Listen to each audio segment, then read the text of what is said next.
ಓ madam ಅವರು ಮುಂಚ್ಕೊಂಡು ಮಲ್ಕೊಂಡಿದ್ದಂಗೆ ಇದ್ದಾರೆ. ಸೌಮ್ಯ ಸೌಮ್ಯ, ಯಾಕೆ ನನ್ನ ಹತ್ರ ಮಾತಾಡಲ್ವೇನೆ? ಆ ಥರ ಮುಚ್ಕೊಂಡಿದ್ಯಾ? ಮಾತಾಡ್ಬೇಕೀಗ ನಿಮ್ಮ ಹತ್ರ. ಯಾಕೆ ಹಂಗಂತೀಯ ಸೌಮ್ಯ? ನೀವು ಬೆಂಗಳೂರಲ್ಲಿ ಬಿಸ್ನೆಸ್ ಮಾಡ್ತೀನಿ ಅಂದರೆ ನನಗೆ ಇಷ್ಟ ಆಗಲಿಲ್ಲ. ಇಲ್ಲೇ ಊರಲ್ಲೇನೆ ನೀವು ಬಿಸ್ನೆಸ್ ಮಾಡಿದ್ರೆ 4 ಜನಕ್ಕೆ ಕೆಲಸ ಕೊಟ್ಟಂಗೆ ಆಗುತ್ತೆ. ಎಲ್ಲರೂ ಬೆಂಗಳೂರು ಬೆಂಗಳೂರು ಅಂತ ಹೋದರೆ ಹಳ್ಳಿಗಳು ಉದ್ಧಾರ ಆಗೋದು ಯಾವಾಗ? ನಿಮ್ಗೇನಾಗೈತೆ? ಇಲ್ಲೇ ಮಸ್ತಾಗಿ ಜಾಗ ಐತೆ, ಅಂಗಡಿಗಳು ಕಟ್ಟಿರೋ ಶೆಡ್ಡುಗಳು ಇದ್ದಾವೆ, ಅಂಗಡಿಗೋಸ್ಕರ ಮಾಡಿರೋವು. ಅವೆಲ್ಲ ಇದ್ಮೇಲೆ ಅದೇನು ಮಾಡೋದು ಇಲ್ಲೇ ಮಾಡ್ರಿ. ಇಲ್ಲಿ 4 ಕೆಲಸ ಕೊಟ್ಟಂಗೆ ಆಗುತ್ತೆ, ಅವ್ರ ಜೀವನ ರೂಪಿಸ್ದಂಗೆ ಆಗುತ್ತೆ. ಯಾಕೆ ಅಲ್ಲೇ ಹೋಗ್ಬೇಕು? ಅಲ್ಲಾದರೆ ಚೆನ್ನಾಗಿರುತ್ತೆ ಅಂತ ಅಷ್ಟೇ ಕಣೆ. ಸರಿ ಬಿಡಿ, ನಿಮ್ಮ ಇಷ್ಟದ ಪ್ರಕಾರನೇ ಮಾಡಿ, ನಾನೇನು ಬೇಡ ಅಂತ ಅನ್ನಲ್ಲ. ನೀನು ಈ ಥರ ಮುಂಚ್ಕೊಂಡ್ರೆ ನನಗೆ ನೋಡೋಕ್ಕಾಗಲ್ಲ ಕಣೆ. ನೀನು ಯಾವಾಗೂ ನಗ್ನಗ್ತಾ ಇರಬೇಕು. ಅದನ್ನೇ ನಗ್ನಗ್ತಾ ಹೇಳೋಕ್ಕಾಗಲ್ವಾ? ನಾನು ಮಾತಾಡ್ತಿದ್ದೀನಿ ಎಲ್ಲರ ಮುಂದೂ, ಅದೇ ಬಂದುಬಿಟ್ಟಲ್ಲ. ನೀವು ಒಂದೇ ಸರಿ ನಿರ್ಧಾರ ಮಾಡಿದ ಮೇಲೆ ಇನ್ನೆಲ್ಲರ ಮುಂದೆ ಮಾತಾಡಿ ನಿಮಗೆ ಯಾಕೆ ಸುಮ್ಮನೆ ಮರ್ಯಾದೆ ಮಾಡೋದು ಅಂತ ಬಂದುಬಿಟ್ಟೆ ಕಣ್ರಿ. ನಂಗೆ ಸ್ವಲ್ಪನೂ ಇಷ್ಟ ಇಲ್ಲ ನೀವು ಬೆಂಗಳೂರಿಗೆ ಹೋಗೋದು. ಇಲ್ಲೇ ಇದ್ದು ಅದೇನು ಮಾಡ್ತಿರೋ ಮಾಡಿರಿ, ಈಸ್ಕೊಂಡ್ರಿ. ಇಲ್ಲಾಂದರೆ ನಾನು ಹೇಳ್ದಂಗೆ ನಾನು ಬೆಂಗಳೂರಿಗೆ ಬರೋಲ್ಲ, ನೀವು ರೂಪ ಅಷ್ಟೇ ಹೋಗ್ರಿ. ಹೇಗಿದ್ರು ನನಗೂ ಅದೇ ಬೇಕಾಗಿರೋದು, ನೀವಿಬ್ಬರು ಜೊತೆಗಿರಬೇಕು. ನಾನು ದೂರ ಇದ್ದರೂ ಪರವಾಗಿಲ್ಲ, ನನಗೇನು ಮಕ್ಕಳಾಗುತ್ತಾ ಮರಿ ಆಗುತ್ತಾ? ಏನೂ ಆಗಲ್ಲ ತಾನೆ. ನೀವಿಬ್ಬರು ಚೆನ್ನಾಗಿದ್ದು ಮಕ್ಕಳು ಮರಿ ನೋಡಬೇಕು, ಅವ್ರನ್ನ ತಾಡಿಸ್ಬೇಕು ಅನ್ನೋದೇ ತಾನೇ ನನ್ನ ಆಸೆ. ಆದಷ್ಟು ಬೇಗ ನನ್ನ ಇಷ್ಟನ ಈಡೇರಿಸಿದ್ರೆ ನಿಮಗೆ ಶತಕೋಟಿ ವಂದನೆಗಳನ್ನ ಹೇಳ್ತೀನಿ.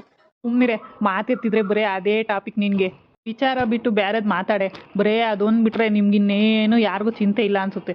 ನಿನಗಾಗಲಿ, ಅಮ್ಮಂಗಾಗಲಿ, ಆ ಪ್ರೀತಿಗಾಗಲಿ ಬರೀ ಅದೇನೆ. ಸುಮ್ಮನೆ ಇವಾಗ ಆರಾಮಾಗಿದ್ದೀನಿ ತಾನೆ, ಯಾಕೆ ಸುಮ್ಮನೆ ನನ್ನ ತಲೆ ತಿಂತೀಯಾ? ಅಲ್ಲ ರೀ, ನನಗೆ ಅವಳ ಜೀವನ ಹಾಳು ಮಾಡಿದೆ ಅನ್ನೋ ಗಿಲ್ಟಿ ಫೀಲಿಂಗ್ ಇರುತ್ತೆ ಕಣ್ರಿ.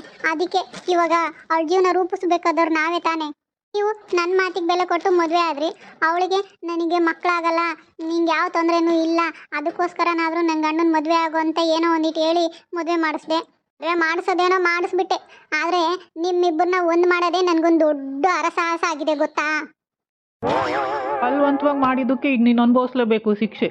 ಇರ್ಬೋದು, ನಾನು ಬಲವಂತವಾಗಿ ಮದುವೆ ಮಾಡಿಸಿರ್ಬೋದು, ಆದರೆ ನಾನು ಸಾಯ್ತೀನೋ ಇರ್ತೀನೋ ಅದು ನನಗೆ ಗೊತ್ತಿರಲಿಲ್ಲ. ಆದರೆ ನನಗೆ ಮಕ್ಕಳಾಗಲ್ಲ ಅಂತ ಮಾತ್ರ ಚೆನ್ನಾಗಿ ಗೊತ್ತಿತ್ತು. ಅದಕ್ಕೋಸ್ಕರನೇ ತಾನೇ ನಾನು ನಿಮಗೆ ಇನ್ನೊಂದು ಮದುವೆ ಮಾಡಿಸಿದ್ದು.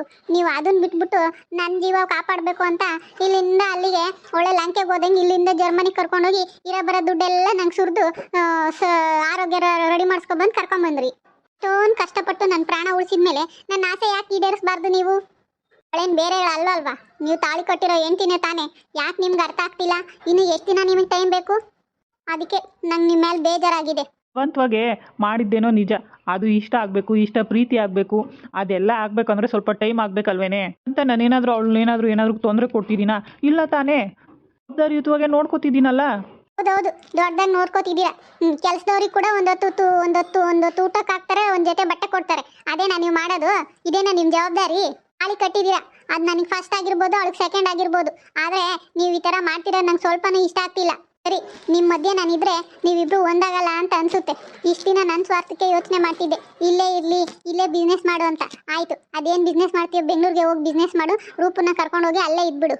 ಹಾಗಾದರೂ ನಿಮ್ಮಿಬ್ರು ಮಧ್ಯೆ ಆ ಇಷ್ಟ ಪ್ರೀತಿ ಹುಟ್ಟುತ್ತೇನೋ? ಹೇಳ್ತಿದ್ದೀನಿ ಕೇಳಿ, ನೀವು ನಿಜವಾಗೂ ಬೆಂಗಳೂರಲ್ಲೇ ಬಿಸ್ನೆಸ್ ಮಾಡಿ. ಅದೇನು ಬಿಸ್ನೆಸ್ ಮಾಡ್ತಿರೋ ಏನೋ ನನಗೊಂದು ಗೊತ್ತಿಲ್ಲ. ತಿಳಿದ ಮಟ್ಟಿಗೆ ರೂಪ ನಿಮ್ಗೆ ಎಲ್ಲ ಥರನೂ ಸಹಾಯ ಮಾಡ್ತಾಳೆ. ಏನೇ ನಿರ್ಧಾರ ತಗೊಂಡ್ರು ಅವಳ ನಂತರ ಏನು ನಿಮ್ಮನ್ನು ಕ್ವಶನ್ ಮಾಡಲ್ಲ. ಅವಳಿಗೆ ನಿಮ್ಮ ಪ್ರೀತಿ ಸಿಕ್ಕಿದ್ರೆ ಸಾಕು ಅಂತ ತೋರಿತಿದ್ದಾಳೆ.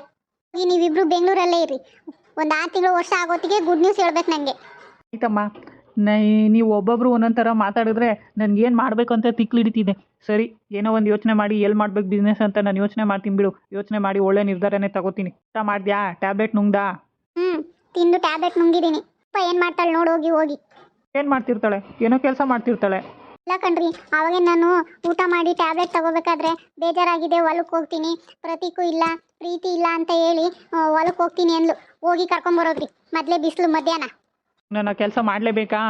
ಯಾಕೆ ಮಾಡಲ್ಲ ಅಂತೀನಿ. ಅವಳು ನಿಮ್ಮ ಹೆಂಡ್ತಿನೇ. ಸುಮ್ಮನೆ ಹೋಗಿ ಕರ್ಕೊಂಬನ್ನಿ ಬಿಸಿಲಾಗೆ. ಹೋಗಿ ಬೈಕ್ ತಗೊಂಡೋಗಿ. ಎಷ್ಟು ಅವಳು ಬೇಡ ಈ ಬಿಸಿಲಾಗ ಹೋಗ್ಬೇಡ ಅಂದ್ರೂ ಬೇಜಾರಾಗುತ್ತೆ ಅಂತ ಹೋಗಿದ್ದಾಳೆ. ಕರ್ಕೊಂಬನ್ನಿ. ಸರಿ ಬಿಡು, ಮೇಡಮರ ಆಜ್ಞೆ ಅಲ್ವಾ, ಹೋಗ್ಲೇಬೇಕು. ಇಲ್ಲಾಂದ್ರೆ ಸುಮ್ಮನೆ ಇರ್ತೀಯಾ ನೀನು? ಏನು ಮಾಡಬೇಕೋ ಒಂದು ಗೊತ್ತಾಗ್ತಾನೆ ಇಲ್ಲ ಇವರಿಬ್ಬರನ್ನು ಒಂದು ಮಾಡೋಕ್ಕೆ. ಹಾಗೆ ಹೇಳ್ತಾಳೆ, ಪುನಿಗೆ ತಾನಾಗಿ ತಾನು ಪ್ರೀತಿ ಹುಟ್ಟಬೇಕಕ್ಕ, ಈ ಥರ ಯಾರು ಫೋರ್ಸ್ ಮಾಡಬೇಡಿ ಅಂತ. ಇವನಂತೂ ಇನ್ನೂ ಟೈಮ್ ಬೇಕು ಅಂತಾನೆ. ಅದು ಎಷ್ಟು ದಿನ ಬೇಕು ಕಟ್ಕೊಂಡಿರೋ ಹೆಂಡತಿ ಜೊತೆ ಸಂಸಾರ ಮಾಡೋಕ್ಕೆ ಇವನಿಗೆ. ನಮ್ಮ ತೋಟದಲ್ಲಿ ನನಗೆ ಇದೊಂದು ಪ್ಲೇಸೇ ತುಂಬ ಇಷ್ಟ ಆಗಿದ್ದು. ಇಲ್ಲಿಗೆ ಯಾವಾಗೂ ಬರ್ಬೇಕನ್ಸುತ್ತೆ. ಇಲ್ಲಿ ನೀರು ಹರಿತಾ ಇರುತ್ತಲ್ಲ, ಈ ನೀರು ಹರಿಯೋ ನೀರಲ್ಲಿ ಕಾಲಿಟ್ಕೊಂಡು ಕುತ್ಕೊಂಡ್ರೆ ಎಷ್ಟು ಚೆನ್ನಾಗಿರುತ್ತೋ. ನನಗಂತೂ ತುಂಬ ಸಂತೋಷ ಆಗುತ್ತೆ. ಯಾವುದೇ ಥರದ ಮನಸ್ಸಿಗೆ ಖುಷಿ ಆಗಲಿ ಬೇಜಾರಾಗಲಿ ಇಲ್ಲಿಗೆ ಬರಬೇಕು ಅನಿಸುತ್ತೆ. ಓಕೆ, ನಂಗೆ ಬೇಜಾರಾದರೂ ಖುಷಿ ಆದರೂ ಇಲ್ಲಿಗೆ ಬರೋದು. ಇವತ್ತು ಯಾಕೋ ಮನಸ್ಸಿಗೆ ತುಂಬ ಬೇಜಾರಾಗುತ್ತೆ. ಒಂಟಿಯಾಗಿರಬೇಕು, ಯಾರ ಹತ್ರ ಮಾತಾಡಬಾರ್ದು ಅನಿಸುತ್ತೆ. ಗೊತ್ತಿಲ್ಲ ಯಾಕೀಗೆ ಅಂತ. ನನ್ನ ಜೀವನದ ಬಗ್ಗೆ ಏನೇನೋ ಆಸೆಗಳನ್ನ ಕಟ್ಕೊಂಡಿದ್ದೆ. ಆದರೆ ನಾನು ಅಂದ್ಕೊಂಡಂಗೆ ಯಾವುದೂ ನಡೀಲೇ ಇಲ್ಲ. ಅದಕ್ಕೆ ಅಲ್ವ ಹೇಳೋ ದೊಡ್ಡವರು, ಅಂದ್ಕೊಂಡಂಗೆ ನಡೆದ್ರೆ ಅದು ಜೀವನ ಯಾಕಾಗುತ್ತೆ ಅಂತ. ಯಾವತ್ತೂ ನಮ್ಮ ಊಹೆಗೆ ನಿಲ್ಕದ್ದೇ ಆಗೋದು. ಅಂದ್ಕೊಂಡಂಗೆ ಏನೂ ಆಗಲ್ಲ. ನಾನು ಏನೇನೋ ಕನಸ್ಕೊಂಡಿದ್ದೆ ನನ್ನ ಫ್ಯೂಚರ್ ಬಗ್ಗೆ, ನನ್ನ ಮದುವೆ ಆಗೋ ಹುಡುಗನ ಬಗ್ಗೆ. ಅಲ್ಲಿ ನಾನು ಅಲ್ಲಿ ಹೋಗ್ಬೇಕು, ಇಲ್ಲಿ ಹೋಗಬೇಕು, ಆಗಿರಬೇಕು, ಈಗಿರಬೇಕು, ಅವನ ಜೊತೆ ಸುತ್ತಾಡಬೇಕು, ಹಾಗೆ ಹೀಗೆ ಅಂತ ಏನೆಲ್ಲ ಕನಸ್ಕೊಂಡಿದ್ದೆ. ಆದರೆ ಒಂದು ಈಡೇರಲಿಲ್ಲ. ನನಗೆ ಎಲ್ಲರ ಜೊತೆ ಅಡ್ಜಸ್ಟ್ ಆಗೋ ಅಂಥ ಸ್ಥಿತಿಗೆ ಬಂದುಬಿಟ್ಟಿದ್ದೀನಿ. ಕೆಲವೊಂದು ಸರಿ ಒಳ್ಳೆ ತಂದಾಗಿ ಇರೋದೂ ಒಳ್ಳೇದಲ್ಲ ಅನಿಸುತ್ತೆ. ನಾವು ಒಳ್ಳೆ ತಂದಾಗೆ ಎದುರುಗಡೆ ಇರೋರ ಪ್ರಾಬ್ಲಮ್ಸ್ನ ಅರ್ಥ ಮಾಡಿಕೊಂಡು ಅವ್ರ ಸಮಸ್ಯೆನ ಬಗೆಹರಿಸ್ಕೋಬೇಕು ಅಂತ ಹೋದರೆ ಈಗ ಹಿಂಗೆ ಆಗೋದು. ನಮ್ಮ ನೆತ್ತಿ ಮೇಲೆ ನಾವೇ ಜೀರಿಗೆ ಹರ್ಕೊಂಡಂಗೆ ಆಗುತ್ತೆ. ಸೌಮ್ಯ ಬಂದು ನಂಗೆ ಮಕ್ಕಳಾಗಲ್ಲ ಅಂತ ಬೇಡ್ಕೊಂಡ್ಲು ಅಂತ ಹೇಳಿ, ನನಗಿನ್ನು ಮಕ್ಕಳೇ ಆಗಲ್ಲ, ನೀನಲ್ಲದೆ ಬೇರೆ ಯಾರು ಬಂದರೂ ನಮ್ಮ ಮನೆ ಚೆನ್ನಾಗಿರಲ್ಲ, ಒಳ್ಳೆ ರಣರಂಗ ಆಗುತ್ತೆ, ಹಂಗೆ ಹಿಂಗೆ ಅಂತ ಏನೇನೋ ನನ್ನ ತಲೆಗೆ ಹೇಳ್ಬಿಟ್ಲು. ಅಕ್ಕ ಹೇಳಿದ್ದನ್ನು ಕೇಳಿಬಿಟ್ಟು ನಾನು ಹೂ ಅಂದ್ಬಿಟ್ಟೆ. ಯಾವಗಳಿಗೆ ಹೂ ಅನ್ನೋ ಏನೋ. ನನ್ನ ಜೀವನ ಒಳ್ಳೆ ಅತಂತ್ರ ಆಗ್ಬಿಟ್ಟಿದೆ. ಆ ಕಡೆ ಗಂಡದ ಪ್ರೀತಿ ಇಲ್ಲ, ಆದರೆ ಅತ್ತೆ ಮಾವ ಸೌಮ್ಯಕ್ಕ ಎಲ್ಲರೂ ಚೆನ್ನಾಗಿ ನೋಡ್ಕೋತಾರೆ. ಈಗ ಬೇಕಿತ್ತ ಈ ಲೈಫು? ನಂಗೆ ಯಾಕಾದರೂ ಒಪ್ಕೊಂಡು ಏನು ಮಾಡೋದು? ಅಕ್ಕನ ಪರಿಸ್ಥಿತಿ ಕೇಳಿ ಆ ಕ್ಷಣಕ್ಕೆ ಓಕೆ ಅಂದ್ಬಿಟ್ಟೆ. ಇನ್ನು ಜೀವನ ಪೂರ್ತಿ ಇದೇ ಥರ ಇದ್ದರೂ ಪ್ರೀತಿ ಪುನಿ ನಂಗೆ ಸಿಗಲ್ಲ ಅನಿಸುತ್ತೆ. ಓಹೋ, ನನ್ನ ಪ್ರೀತಿ ಸಿಗ್ತಾ ಇಲ್ಲ ಅಂತ ಬೇಜಾರು ಮಾಡ್ಕೊಂಡು ಕೂತಿದೀಯಾ ಇಲ್ಲಿ. ನಾನು ನಿನ್ನನ್ನು ಆಟ ಆಡಿಸ್ಬೇಕಂತ ಇದ್ದರೆ ನೀನು ಈ ಥರ ಬೇಜಾರು ಮಾಡ್ಕೊಂಡು ಕೂತಿದೀಯಲ್ಲ ರೂಪ. ಯಾರೂ ಮಾಡ್ದಂಥ ತ್ಯಾಗ ಮಾಡಿದೀಯಾ. ಸೌಮ್ಯ ಹೇಳಿದ್ಲು ಅನ್ನೋ ಒಂದೇ ಒಂದು ಮಾತಿಗೆ ಅವಳಿಗೆ ಮಕ್ಕಳಾಗಲ್ಲ ಅಂತ ನಿನ್ನ ಭವಿಷ್ಯನೆಲ್ಲ ಬದಿಗಿಕ್ಕಿ ನಾನು ಎರಡನೇ ಮದುವೆ ಆಗಕ್ಕೆ ಒಪ್ಕೊಂಡೆ. ನಾನು ಸೌಮ್ಯನ ಜರ್ಮನಿಗೆ ಕರ್ಕೊಂಡೋದಾಗ ಎಷ್ಟು ದಿನ ಅಂತ ನನ್ನ ಜೊತೆನೇ ಇದ್ದರೂ ಯಾವತ್ತೂ ನಿನ್ನ ಲಿಮಿಟ್ನ ಕ್ರಾಸ್ ಮಾಡಲಿಲ್ಲ. ಅಲ್ಲೇ ನೀನು ನನಗೆ ಇಷ್ಟ ಆಗಿಬಿಟ್ಟೆ ಕಣೆ. ಆದರೆ ಇನ್ನೊಂದು ಸ್ವಲ್ಪ ದಿನ ನಿನ್ನ ಗೋಳೈಕೋಬೇಕು ಅನ್ನೋದೇ ನನಗೆ ಆಸೆ. ಸಾರಿ ಕಣೆ, ನಿನ್ನ ಗೋಳೈಕೋತಿದ್ದೀನಿ.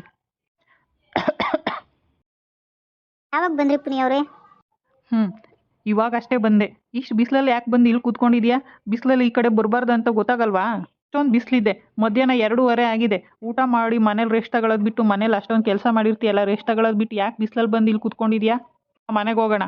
ಸುಮ್ಮನೆ ಪ್ರೀತಿ ಪ್ರತೀಕೆಲ್ಲ ಹೋಗಿದಲ್ವಾ, ಬೇಜಾರಾಗ್ತಿತ್ತು. ಈ ಪ್ಲೇಸ್ ನಂಗೆ ತುಂಬ ಇಷ್ಟ, ಅದಕ್ಕೆ ಇಲ್ಲಿ ಬಂದು ಕೂತ್ಕೊಂಡ್ರೆ ಒಂದು ಸ್ವಲ್ಪ ಬೇಜಾರು ಹೋಗುತ್ತೆ ಅಂತ ಬಂದೆ ಅಷ್ಟೇ.